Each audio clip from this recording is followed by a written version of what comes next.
On her way around the world, the Lord Nelson will welcome aboard crew members from many of the 30 countries she'll visit. In Cape Town, a number of able-bodied and disabled South Africans join for a week-long voyage out into the Atlantic. The idea to prove that people of all abilities can rise to the challenge of crewing a tall ship at sea. Among them is a retired South African Navy Rear Admiral who played his part aloft and down below. It was wonderful to see how everybody integrated just to become one solid team working for the good of the ship. The emotional highlight of any Lord Nelson voyage is when wheelchair users get the chance to see what the view is like from high above.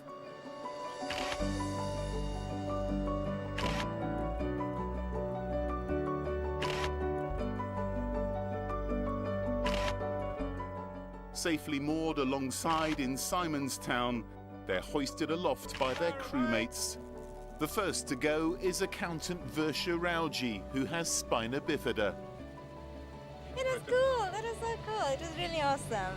And it's really, yeah, the guys are really great. Thank you so much. Can we go again? You can't do things out of your comfort zone.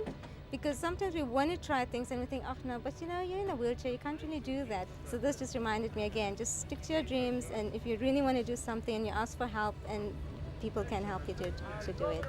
Well done, everyone. Thank you all. Beautiful. That was fantastic. Jo Sidey, who's had mobility and sight problems since a car crash 9 years ago, still remembers her first time up above. I was really, really nervous and never thought I would be able to do it, but I managed to climb the yard. Yeah, it was just such a relief and a new experience. Everyone's happy to help out, among them Aled Davies, an officer cadet from Warsash Maritime Academy. Okay, one more big one. 2, 6. To see people who have cerebral palsy, for example, climb up the mast, you know, and it's such a great feeling, it really is, for them and for me. Most of us will leave the Lord Nelson in a few days' time, but for some people aboard, the ship has become home.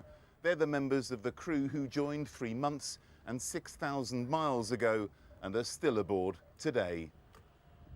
One of them has faced his own challenges. Far away from home for the first time is 18-year-old student Sam Strong. He's on a gap year of a lifetime as a volunteer cameraman aboard. He's shot some of the most dramatic pictures in these reports, many of them from high up on the masts. It was something he took a while to get used to. I hated it. I was shaking like right from the start. From even thinking about it, it was just, I didn't want to do it. I had no inclination. I was here to film, and that was fine. That was it. What's it like now when you go up there? Did you just feel at home? Yeah, probably too much, to be honest. I mean, I'm up there several times a day. Out in the Atlantic, the ship receives news that injured ex-soldier Kyle Baker is on the move.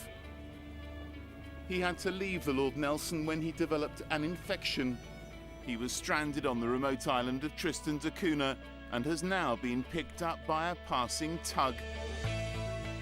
But his adventures are far from over. Richard Jones, ITV News, Cape Town.